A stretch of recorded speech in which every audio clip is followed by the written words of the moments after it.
अगर बोर्ड परीक्षा में कोई क्वेश्चन ना आए तो क्या करें। हेलो दोस्तों, आज के इस वीडियो में हम बात करने वाले हैं कि अगर बोर्ड परीक्षा में कोई क्वेश्चन ना आए तो क्या करें। देखिए, ये सबके साथ होता है, टॉपर के साथ भी होता है और एक डल स्टूडेंट के साथ भी होता है और मीडियम स्टूडेंट के साथ भी होता है कि जब हम एग्जाम में होते हैं तो बहुत से ऐसे क्वेश्चन होते हैं जो हमको नहीं आते हैं और बहुत से ऐसे क्वेश्चन होते हैं जो हमको पूरी तरीके से आते हैं और बहुत से क्वेश्चन होते हैं जो थोड़ा थोड़ा आते हैं। तो आज हम बात करेंगे जो क्वेश्चन नहीं आते हैं उनको कैसे लिखें कि हमको जो है थोड़े मार्क्स मिल जाएं। तो इस वीडियो में हम इसी पर चर्चा करने वाले हैं। देखिए, ये जो है प्रत्येक स्टूडेंट के साथ होता है, टॉपर हो उसके साथ भी ऐसा होता है, कुछ क्वेश्चन उसको भी नहीं आते हैं। तो क्या हम जो है इन क्वेश्चनों को छोड़ देंगे? ऐसा तो करेंगे नहीं, क्योंकि अगर हम छोड़ देंगे, मान लीजिए कोई क्वेश्चन 4 नंबर का है, अगर छोड़ देंगे तो वहाँ पर हमको 0 मार्क्स मिलेगा। अगर हमने कुछ वहाँ पर लिख दिया तो कुछ 1-2 मार्क्स मिल सकते हैं, लेकिन अगर हमने छोड़ दिया तो वहाँ पर 0 मार्क्स मिलना तय है, फिर एक भी मार्क्स मिलेगा नहीं। तो इसलिए हमको क्वेश्चन छोड़ना नहीं है। पहली बात तो इस वीडियो में हम बात करेंगे जो क्वेश्चन नहीं आता है उसको लिखे कैसे, आखिर उसको लिखना कैसे है, तभी तो नंबर मिलेगा। 1 मिले या 2 मिले, जिस तरीके का आपका क्वेश्चन होगा उस हिसाब से आपको नंबर मिलेंगे, लेकिन लिखें कैसे। देखिए, मान लीजिए आपका जो है 5 मार्क्स का क्वेश्चन है, तो उसमें अगर हमको 3 लेना है तो उसको लिखना कैसे है। अगर 4 का है तो उसमें 2 मार्क्स मिल जाएं, इस तरीके से तो हमको लिखना ही पड़ेगा।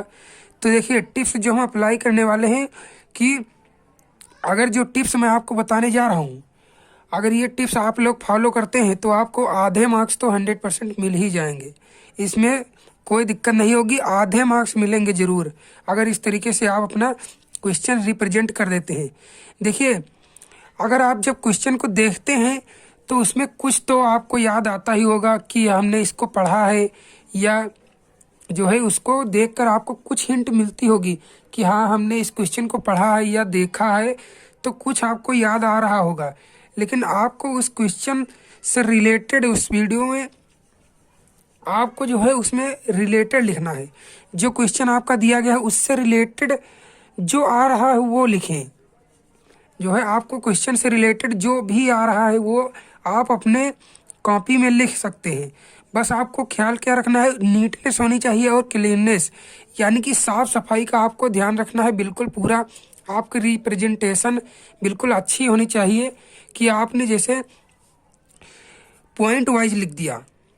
अगर आपको देखिए, पहली बात तो आपको उसका एग्जैक्ट आंसर आता नहीं है, आपको बना के लिखना है, तो उसमें आपको बिल्कुल साफ सफाई का ध्यान रखना है जिससे आपको कुछ मार्क्स मिल जाएं।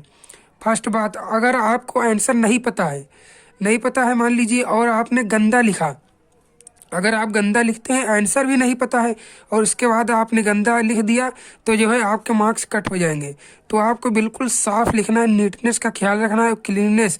जब आप अच्छा लिखेंगे और पॉइंट वाइज लिख देंगे, जब पॉइंट वाइज यानी कि लिख देंगे, तब आपको मार्क्स मिलने की संभावना अधिक हो जाती है, आपकी संभावना बढ़ जाएगी।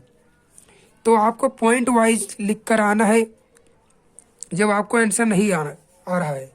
तो जब आप लोग इस तरीके से क्वेश्चन को लिख दोगे, जो भी आ रहा है क्वेश्चन से रिलेटेड वो आप अपनी कॉपी में लिख दीजिए और साफ सफाई से लिखिए। तो जब एग्जामिनर आपकी कॉपी को चेक करेगा तो वो सोचेगा कि जो है लड़के ने अपनी स्किल लगाया है और बहुत ही अच्छे से क्वेश्चन लिखा है, उसको आ नहीं रहा था फिर भी उसने अच्छा लिखने की कोशिश की है। तो जब आप बेस्ट प्रेजेंटेशन आप देंगे कॉपी में तो एग्जामिनर जो है खुश हो जाएगा और आपको 2 या 3 मार्क्स दे देगा। अगर 5 नंबर का है, अगर मान लीजिए 2 नंबर का है तो 1 नंबर तो दे ही देगा, क्योंकि आपकी कॉपी देखकर खुश हो जाएगा कि लड़के को आता नहीं था फिर भी उसने अच्छा लिखने की कोशिश की है। तो इस तरीके से आपको नंबर मिलेगा।